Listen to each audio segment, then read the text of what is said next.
And now there are multiple ways for black to continue this game. Like if black goes for knight to c6, then that will be called 4-knight variation. And if bishop to b4, then that will be called pin variation because of this pin by the bishop. And here black decides to go for d6, which is called Shivingen variation. And now white can continue this game with this aggressive line g4 with the idea of g5. So to stop this, if h6, but simply rook to g1. And you can see in the next move h4 and then g5 are coming. And by this you can see white will be slightly better. But in the actual game after d6, here Kasparov develops his light square bishop to e2, preparing to castle.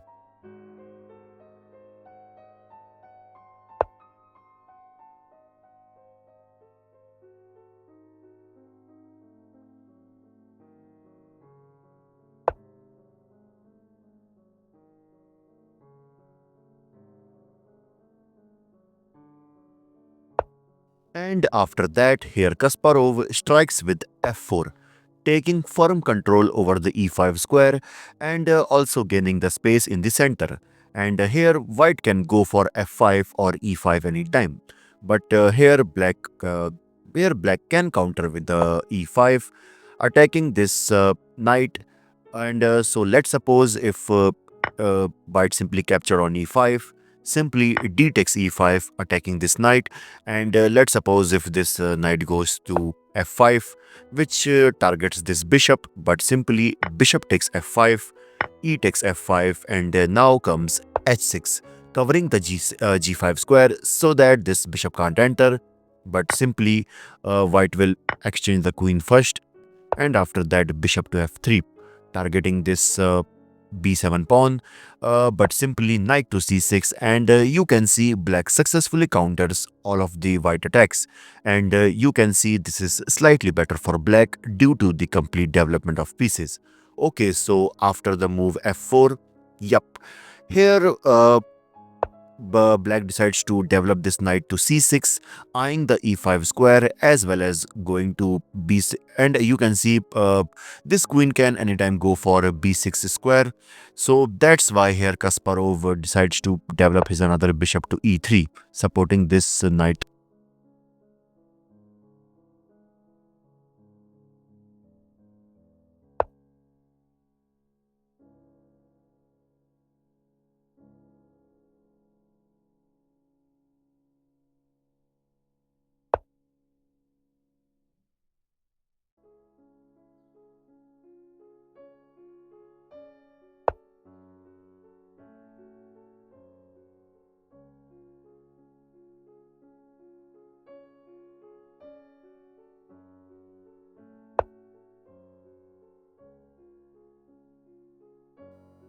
Okay, so now bishop to f8, opening the path of this rook which is guarding this e6 pawn, as well as you can see black is now preparing to push e5.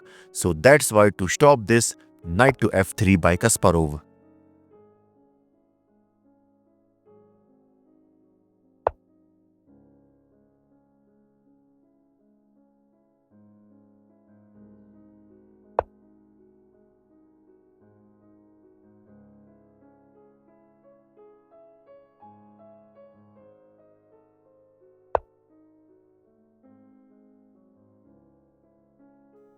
Okay, so now here Kasparov goes for queen to e1, preparing for rook to d1, and obviously capturing this bishop will be bad for black, because after takes you can see white will end up with these strong connected central pawns. So that's why after queen to e1, here black decides to develop this bishop to b7.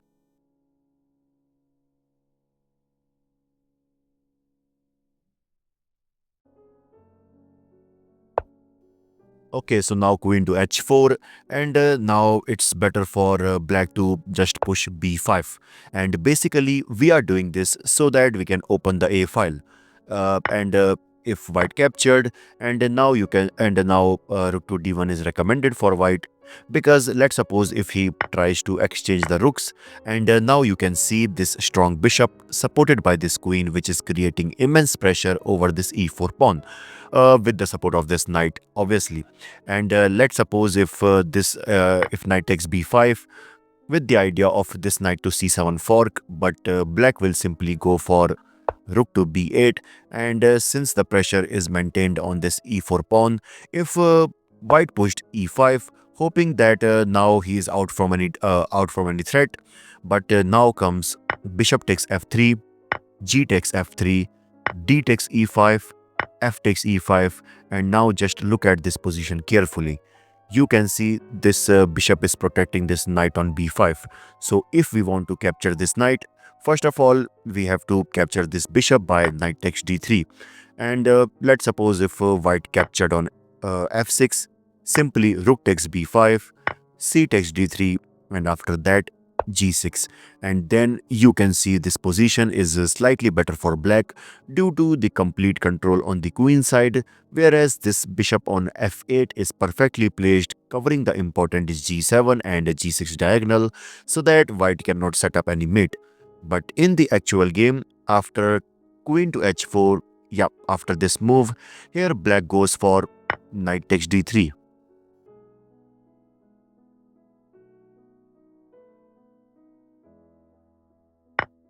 And again, the move b5 is possible with the same idea, but instead he goes for knight to d7, asking for queen exchange, which white cannot accept. Because let's suppose if white decides to exchange the queens, let's see what will happen. Okay, so first of all, rook takes d8, and this will be better for black.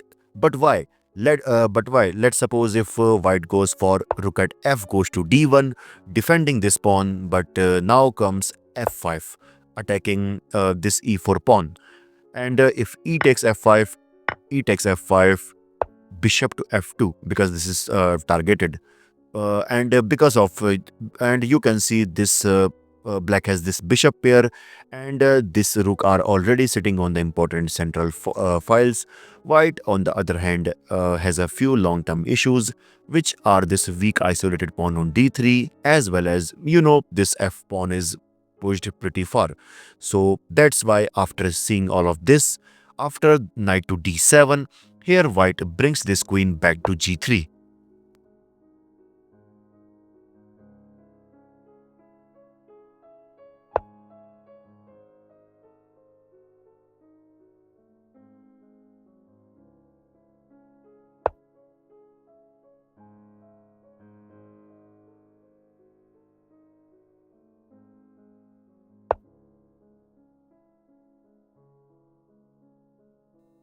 And after that, bishop to d4, putting some pressure over this g7 pawn. And knight to b3. Basically, black tries to just attack this bishop, but simply bishop to g1.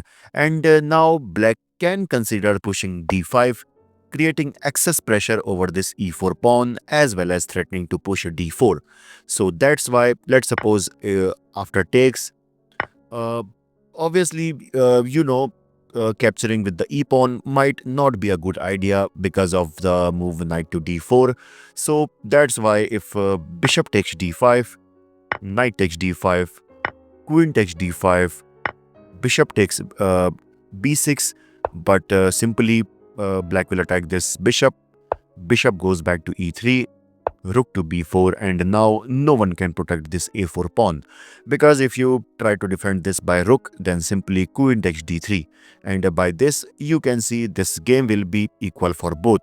But in the actual game, after bishop to g1, here black goes for g6. Basically he wants to bring this bishop to g7, but that's an inaccuracy, because you can see white can easily counter this anytime by pushing d4. But for now, he goes for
Okay, so everything was fine till here, but for now, here Black made an inaccuracy by capturing on f5. Instead, he must consider the move queen to d7 so that he can target this aggressive knight. Because by capturing on f5, Black helps White to remove the bad double pawn structure, and now taking benefit of this, here Kasparov instantly goes for d5, and that's a really good move because one thing is clear that Black cannot capture this d5 pawn by e takes d5 because then White will first of all exchange the rooks uh, and then knight to c7, forking both pieces. But and let's suppose after d5, yeah, basically let me go back. If he decides to capture this by bishop takes d5, and now again White can sack the rook with the same idea of pawn takes d5, and then White will exchange the rooks and finally knight to c7 fork. But instead of this, there is something special. I mean, instead of doing this all stuff, knight to g5 is also possible, which builds some pressure over this e6 pawn. And let's suppose to guard this, if Black goes for a knight to c5, guarding this pawn, hoping that everything was fine. But guys, in this position, however, White can sacrifice his knight by knight takes e6. And if you capture this knight either with the rook or with the knight, in both the cases, White will grab this bishop by this rook. So what if he captures this knight by bishop? No problem, simply bishop takes c5, taking benefit of this pinned pawn. And you can see in the next move, White is going to capture this d6 pawn. And yup, that's all. But in the actual game, after d5, yup, let me go back. Here, Black blunders by queen to d7. And guys, now I just want you all to pause the video and try to find the next crazy move played by Kasparov. And guys, if you find the move knight takes d6, then congratulations, you are a genius. But why we are doing this? Basically, our main motive is to open the d file. This is because after queen takes d6, now comes simply d takes e6, and you can see this queen is attacked. And if this queen goes back to e7, then clearly White will go for to d7, attacking this queen again, which is so that's why here Black goes for queen to f8, and now the move rook to d7 might be the best option for White, which first of all targets this bishop, as well as you can see this you can see the incoming future threats. So to stop this, rook to e7 is forced, but after that knight to g5, which first of all brings this knight into the attack, as well as White is now also targeting this black knight. So to defend this, yeah, but before that, White can go for rook takes d7, because you can see this rook on d7 was creating some problem, and since this knight is attacked, so knight to a5. But after that, knight to e6, attacking this queen, and if queen to f7, knight takes g7, queen takes g7, rook to e8 check, king to f7, and finally d8 equal to queen. And you can see this is all over for Black. But in the actual game, he after queen to f8, he missed that, and he goes for knight to g5. And yes, this is also fine, uh, but Black can give some problem to this knight by pushing h6. But surprisingly, Black also missed that, and instead he decides to defend this knight because you can see this is targeted by this queen.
And guys, now the move knight to f7 check is also winning a discover check by this queen, because let's suppose if this game continues like queen to g7, which is the only option because this bishop is pinned by this rook.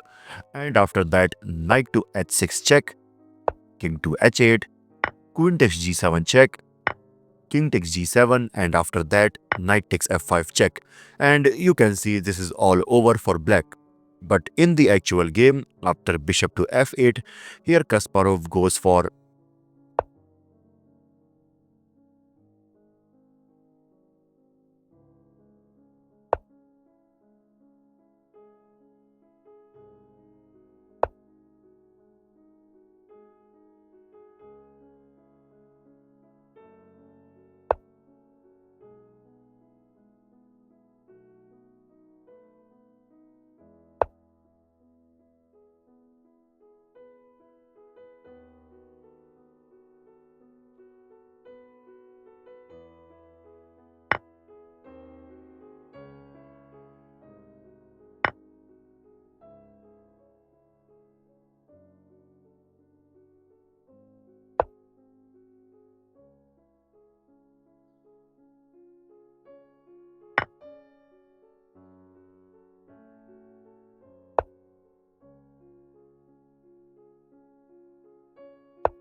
and in this position, the final move by Kasparov is rook to b6, and here Andriy Sokolov resigned. This is because you can see now there is nothing black can do to save this game. Let's suppose if this game continues like king takes f8, simply rook takes c6, and since this knight is attacked, so it has to move. Let's suppose on e4, g4, trying to deflect this pawn so that black can capture this rook. But let's suppose if king to g7, g takes f5, knight to g3 check, king to h2, knight takes f5, and you can see white ends up with the two rooks and a passed pawn on e5, which are enough to destroy the black king. Like this video and I will see you in the next one. This is your host Bison signing off. Bye bye.